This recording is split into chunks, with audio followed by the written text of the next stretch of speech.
So, on Monday, I said that I was posting my last video. I said that I was leaving YouTube. Some of you noticed that it was April Fool's Day. Most of you did not. I was apparently too convincing in my ruse. I got a flood of emails and text messages complaining that I was quitting. Some people felt bad that I'm getting deplatformed and they sent me money. Other people got mad that I was quitting and dropped me on Patreon. Other people signed up on Patreon. That's a pretty epic April Fool's prank for a YouTube apologist. Should I feel bad for upsetting so many people? I don't think so. If you've been following me for years and you seriously think I'd give up after a bunch of keyboard jihadis start flagging my videos, you deserve to get pranked. You should know by now that the only way to stop me, or even to slow me down, is to chop my head off, like Connor McLeod of the Clan McLeod. Now, we've got two things to cover in this video. First, I'll respond to the cowards who are running to YouTube and Facebook and Twitter and Patreon to save their fake profit from my powerful talons of justice. Second, since there is the real possibility of being banned by YouTube and all of the other major platforms, we'll discuss plans and backup plans. Here are some clips from a Muslim apologist whom we'll affectionately refer to as the coward. The Prophet Muhammad ﷺ is very dear and beloved to all Muslims, and David Wood is jealous of this fact. Please, David Wood made a video in which supposedly he had a fake display of an individual as the Prophet Muhammad ﷺ. He made this video, and in it, supposedly this individual is acting as the Prophet Muhammad ﷺ. Go to the section where it says report and report the video. Flag the video as hate, speech against Islam. We know how disrespectful this is to make such a mockery against Islam by trying to display the Prophet Muhammad ﷺ. And then also go to Patreon and also report and flag that the man is profiting off of Patreon through hate speech and hate antics against Islam. Flag the video. Flag his Patreon account, and inshallah, myself or other brothers who in the field of da'wah and apologetics will deal with this matter.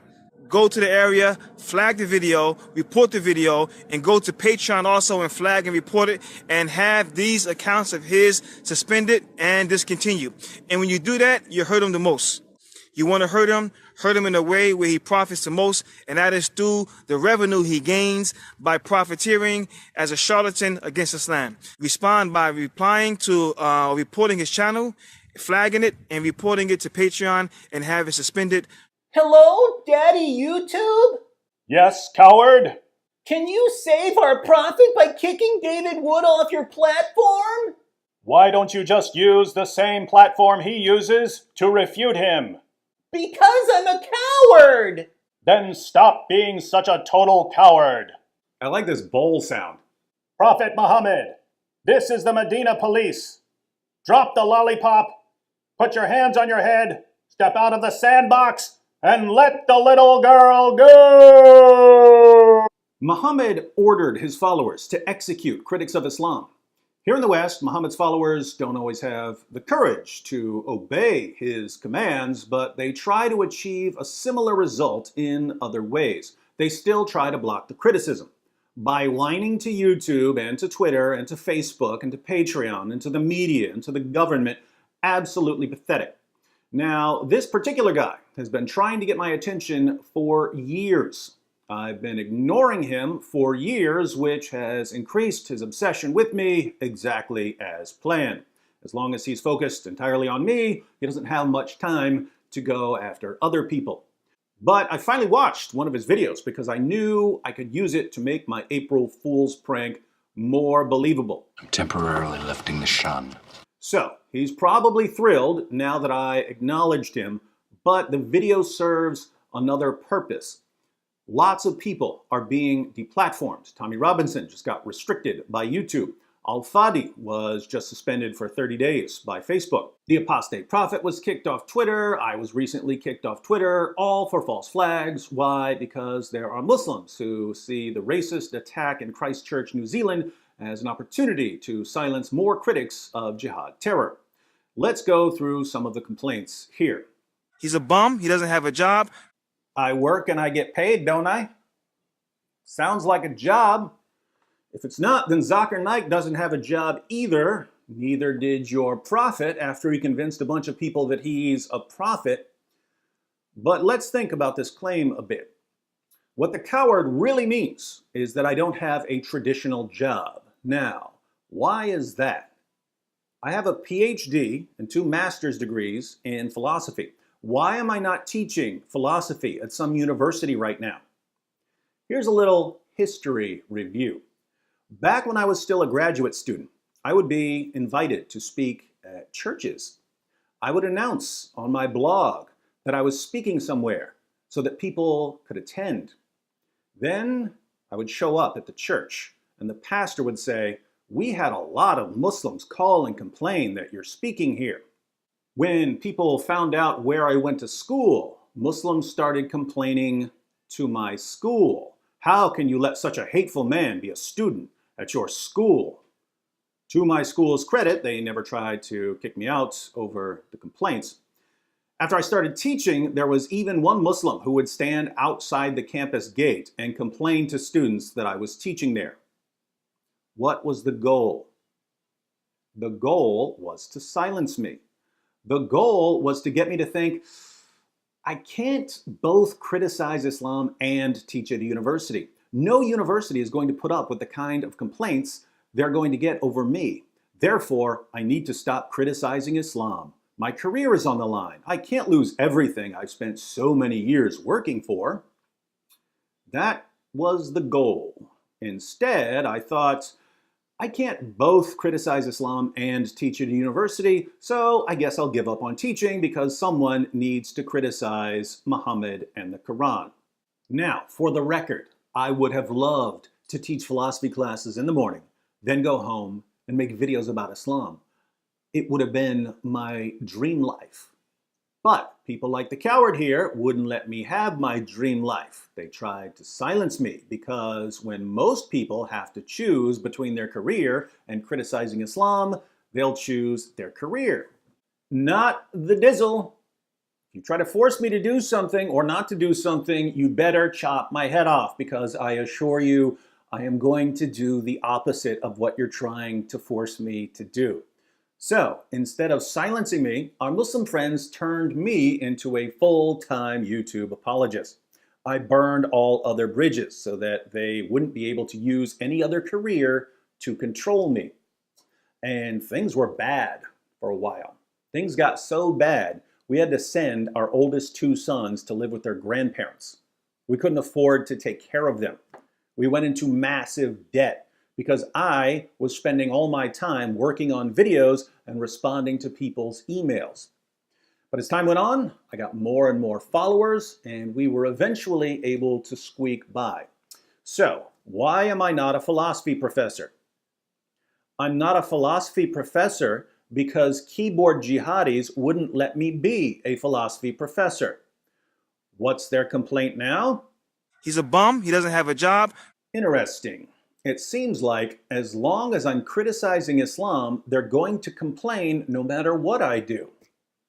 And we will call him a whore for attention, a prostitute for attention. How can I be a prostitute if I don't have a job? Remember, this man, he's a whore for attention. He would do anything for attention. He's a prostitute for attention. For those of you who are taking notes on acceptable rhetoric, according to this Muslim apologist, when you're criticizing someone, it's perfectly acceptable to refer to him as a whore and a prostitute. Now, I would never refer to Muhammad as a whore or a prostitute. But for those of you who do talk like that, keep in mind that according to this Muslim apologist, if you don't like Muhammad, you can call him a whore and a prostitute. There's nothing wrong with using this type of language when you're criticizing someone, according to him. So, if you do use that kind of language about Muhammad and your Muslim friend objects, tell him that it's Muslim apologists who have set the tone here and that you have their stamp of approval on calling their prophet these kinds of names. That's all I'll say. Now, how often do you see people on my side of the discussion trying to silence Muslims, trying to block their criticism, trying to deplatform them. Close to never. And you've never seen me do anything like that. But how many times have you seen Muslim organizations trying to silence us, trying to block our criticism, trying to deplatform us? Pretty much all day, every day. As a rule, when you see one side of a discussion trying to block open, honest discussion, you should start to suspect that they can't really defend their position. There's a reason Muhammad ordered his followers to execute critics. He couldn't rationally defend himself. As for the coward here, I watched one 7-minute video from this guy, and I already know everything I will ever need to know about him and how to stay inside his head rent-free for the rest of his life. By contrast, he's been watching every video I put out for years while listening to Every Breath You Take by the Police and still can't figure me out, although he's sort of on the right track. Unfortunately, this individual has serious issues. Your comments in the comment section, making vile comments against him and saying vile things and profanity and death threats, this does not do anything to him. It doesn't frighten him. It doesn't cause him any problem. It only incites him to do more against Islam. You're on the right track, but you're about 5 years behind schedule. Fortunately for you, coward, Christmas is coming early this year. I'm going to tell you everything you need to know about me if you want to shut me down. I'm going to tell you about the only weakness I have that you could possibly exploit to stop me. Why would I give you this information? Because I'm convinced that even if I draw you a map, you won't be able to use it.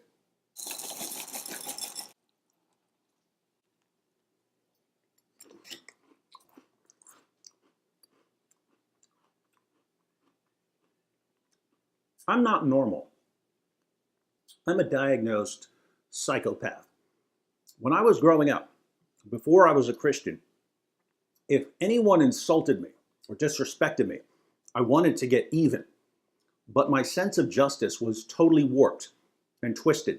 I didn't want to simply insult or disrespect the person back. I wanted to take him into the woods, tie him to a tree, peel his skin off, torture his family to death in front of him, then kill him slowly, all over basically nothing.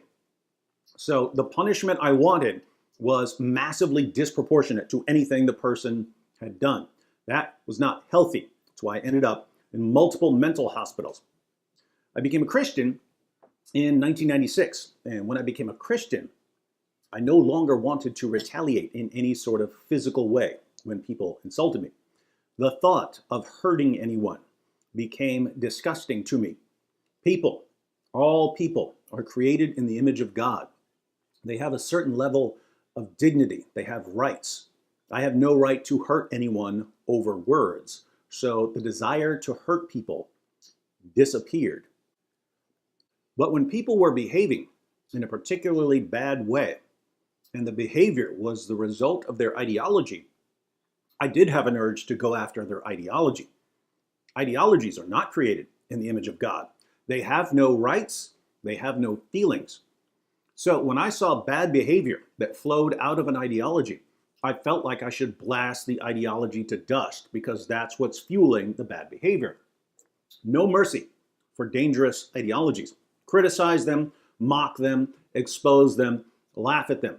However, at this point, I didn't trust my impulses. So I would restrain myself. Even if I felt like I should be ridiculing an ideology, I would restrain myself because someone like me can't go around doing whatever he feels like doing. But after Nabil became a Christian and he started getting death threats, the first one was attached to his car about a month after he converted, I began thinking, why should I hold back against an ideology that calls for the violent death of my best friend? I did hold back. I continued holding back, but I talked about Islam in a way that I wouldn't talk about most other ideologies. Why? Because out of Islam sprang terrorist attacks, rape gangs, honor killings, and so on, and I could see in Islam's most trusted sources where these things came from. So I criticized Islam, carefully but bluntly.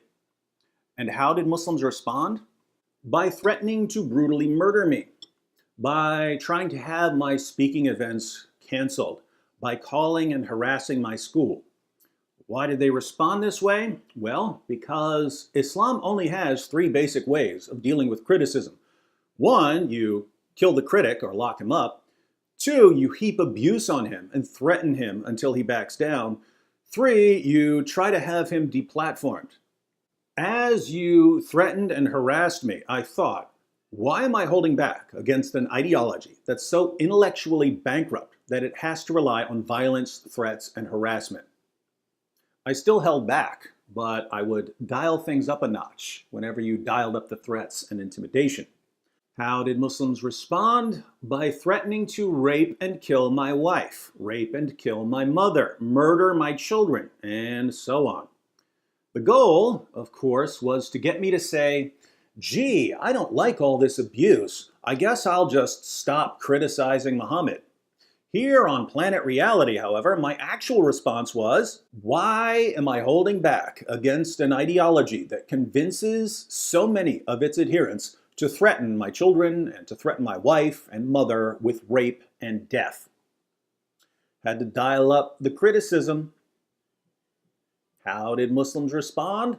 More threats, more insults, more abuse, and we reached a kind of equilibrium.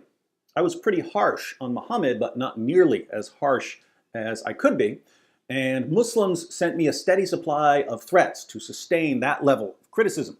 So I plateaued for a while. But then, you guys started getting dirty. What happened in September of 2017? Nabil died. And for the next 2 months, I got tons of daily messages from Muslims bragging about Nabil's death, telling me that Allah had killed him and that I was next. I was sitting there thinking, are you guys insane? Do you have any idea what I'll do to your fake prophet? But they kept talking trash about Nabil, and for some reason they would frequently include trash talk about my 2 disabled sons. So, in November of 2017, I met with Vocab and John, and we put together a plan for Islamicize Me. We recorded in April, and then I posted daily episodes of Islamicize Me throughout the entire month of Ramadan. It was beautiful. For those of you who haven't seen it, tons of awesome information. And you'll see at the end that the entire series was actually based on a true story. Now, if you check my channel history, after Islamicize Me, I didn't post much for the next few months. Why? Well, I kind of felt like we were even. You talked a bunch of trash about Nabil. I utterly humiliated your prophet, even Stephen. So, I ran out of steam. My wife and I had a new baby. This guy. I wasn't on YouTube much. I wasn't reading the comments. I wasn't reading the threats and insults. And without paying attention to the constant threats and insults, my aggressiveness drained out of me. A few videos that I did make, I had to force myself to make just because people were asking, hey, where's the videos? But my heart wasn't in it. I needed the horrible behavior, the threats, the attacks to focus my attention, but I was focused on my baby and my other kids. So I became pretty laid back. What changed? Well, you guys got dirty again. Threats and insults are one thing.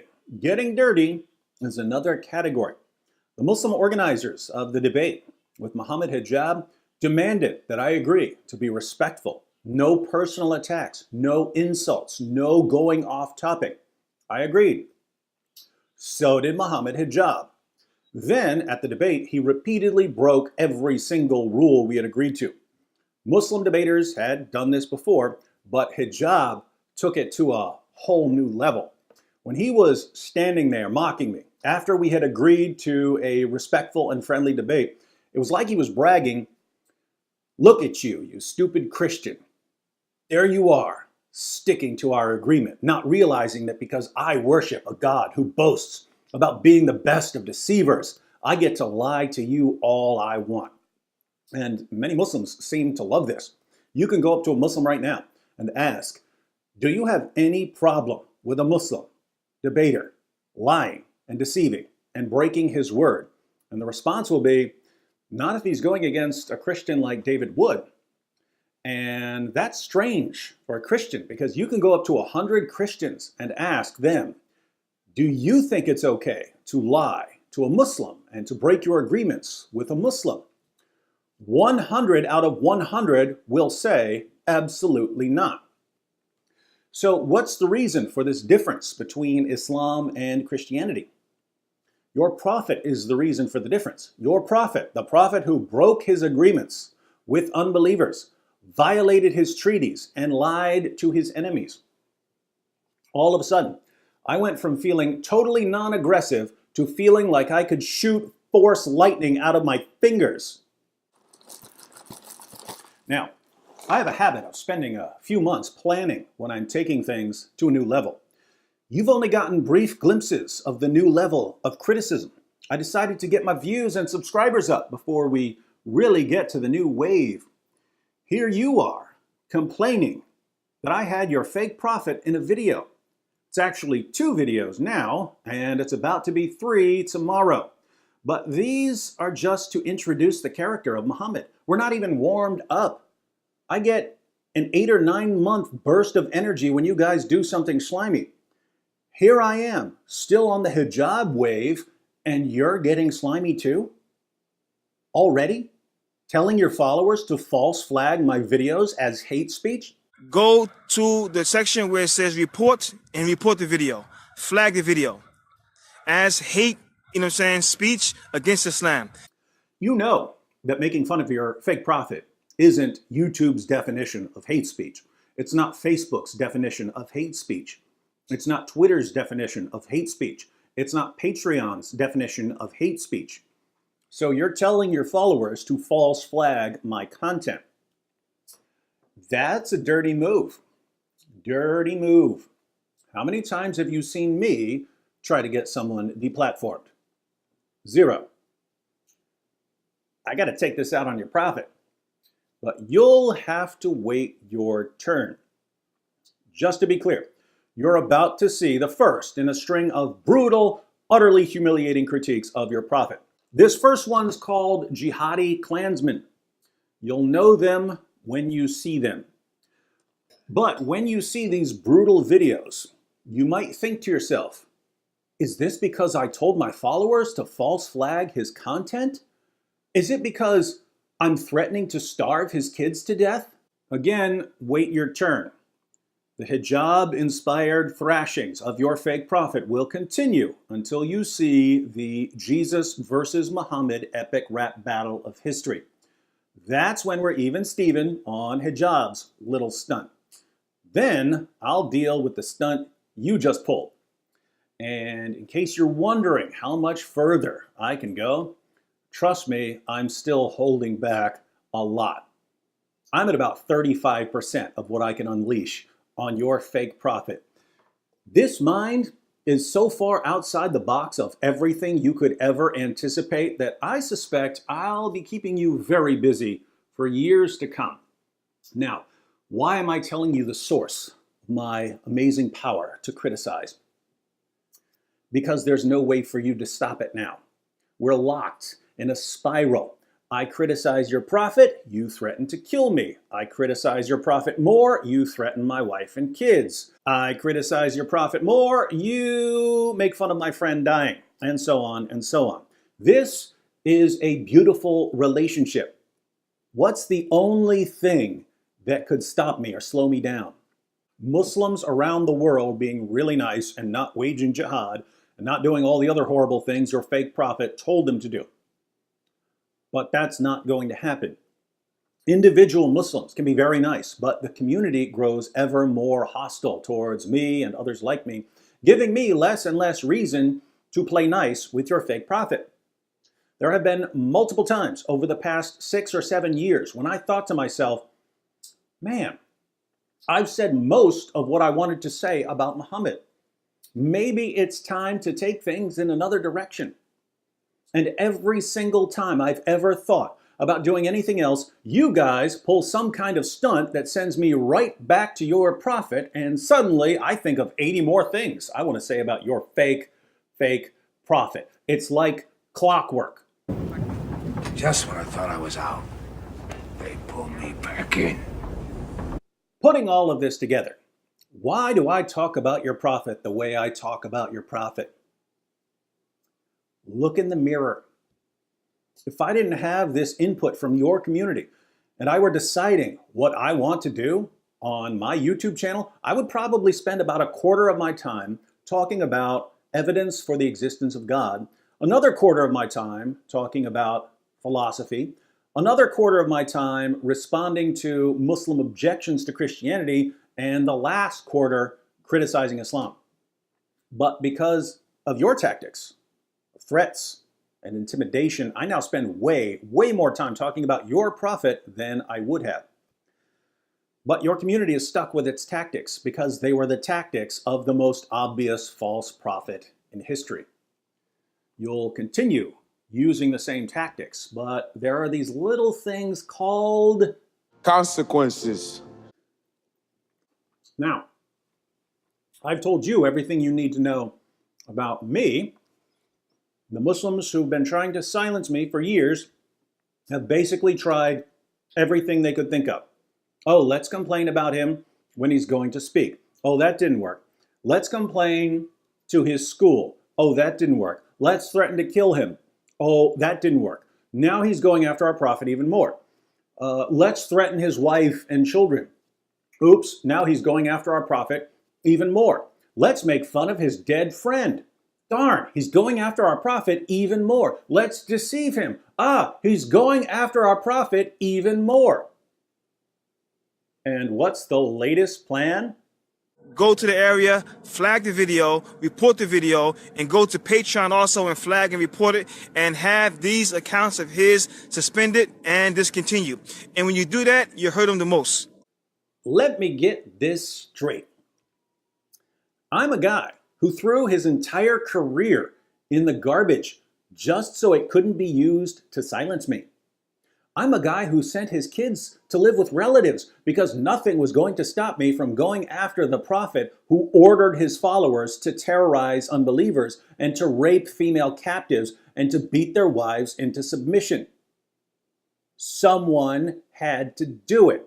If not me, who? So nothing was going to stop me. That's my level of commitment. That's who you're dealing with. And your new theory about how to stop me is getting me deplatformed and getting me kicked off Patreon. Seriously? Do you really think that you have stumbled upon the way to silence me? Do you even know what a psychopath is? Best of luck to you. What actually works against me? The one thing your community is incapable of. When a bunch of people are being really nice, I tend to restrain my criticism of their ideology. But again, even though many individual Muslims can be very nice, the threats and intimidation and abuse from your community are always going to far outshine the gentleness of individuals. So we're locked into our positions. And you'd better hope that someone saws my head off, because apart from that, call me the juggernaut, I'm unstoppable. That's why I can tell you everything about me. It's too late to do anything about it. But I'm a generous man, so let me offer a little advice to you. Just because I'm telling you all about me doesn't mean that you should tell me all about you. What do I mean here? Well, if you're going to get dirty, if you're going to pull a stunt like this, and you know that I'm going to respond by going after your prophet, don't let me know which direction I should take things. Don't give me that information. You need a good poker face.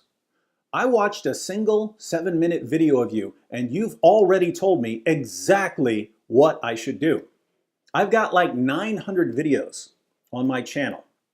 But the one that sent you into a frenzy, the one that made you order your followers to false flag my content, was an interview with your prophet. Please, David Wood made a video in which supposedly he had a fake display of an individual as the Prophet Muhammad sallallahu alaihi wasallam. So you're saying that you really don't like your prophet appearing in my videos, right?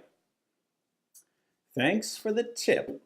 Your prophet will be appearing in some upcoming videos, but nowhere near as much as he'll be appearing once I start dealing with your little stunt. I might make a sitcom out of your prophet. We'll call it That's My Prophet. Or we could have a series reenacting my favorite hadiths. How about a Comedy Central roast of the Prophet Muhammad? Think about all the figures from history that could roast him. Wait till you see what this deranged mind comes up with. What do you think about this guy, T? I pity the fool. Anything you'd like to say to him? I think you're going about this all the wrong way. Do you think he's going to regret this stunt after he sees what I do to his prophet? I'm positive. What's your prediction for his fans? Addiction? Pain. Couldn't have said it better myself. Let it be known to you keyboard jihadis that you're trying to control and silence a guy who's sitting here talking to a 35-year-old box of cereal. Rishan. As for everyone else, my subscribers, there is the legitimate threat of being deplatformed, especially as a result of false flags. We've seen tons of people kicked off Twitter, Facebook, YouTube, and Patreon. Tommy was just effectively shut down by YouTube. His content is still there. You just can't find it. It's been hidden. Robert Spencer and Sargon of Akkad were banned by Patreon. Al-Fadi was just suspended by Facebook. The Apostate Prophet was banned by Twitter. I've been banned by Twitter. My account is still up. I'm just permanently locked out of it. And things look like they're getting worse, not better.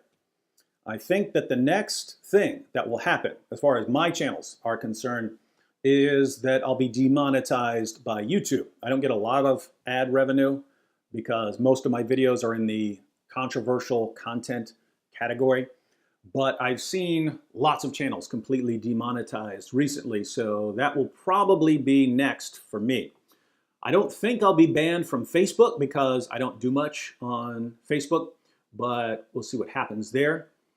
I never thought I'd be kicked off of YouTube, but after having a pretty harmless video flagged as hate speech due to false flags, there's no telling what's going to happen, especially since Tommy's account has been restricted, even though he hasn't violated any of YouTube's guidelines. I think Patreon will ban me because they banned Robert Spencer, who does a lot of the same things that I do. I don't think they'll ban me right now because they've been getting tons of complaints about banning people.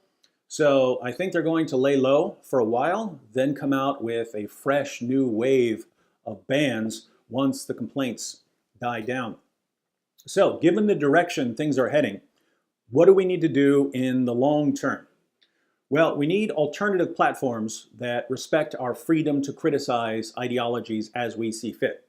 The upside of the main platforms banning so many people in such a short period of time is that lots of people are getting fed up with these platforms. I'm hoping that so many users get sick of the censorship that we eventually see an exodus, migration to some alternative platforms.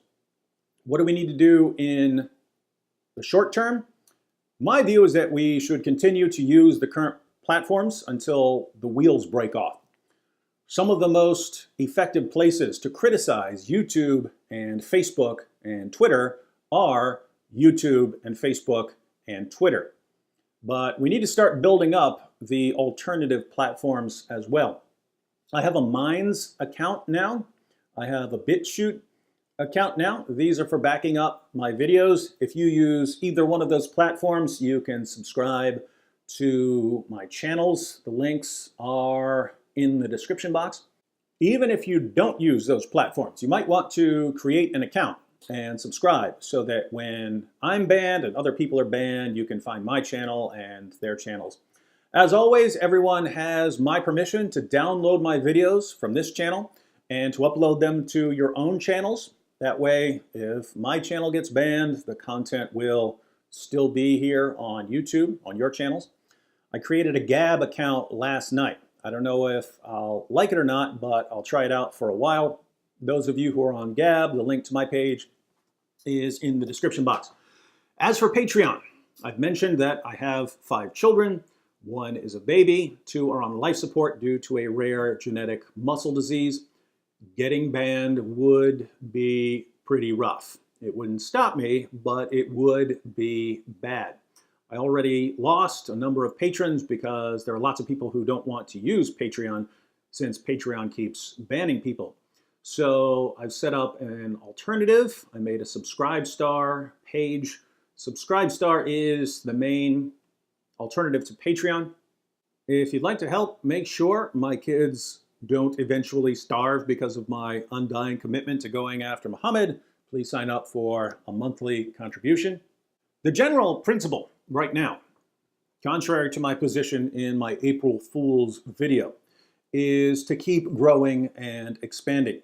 If platforms are going to kick us off, let's make sure we have as many subscribers and followers as possible, because the more subscribers and followers we have, the more it hurts to ban us. So let's all get to work. And you smell that? It smells like roasted profit and fear. See you tomorrow. It's cool.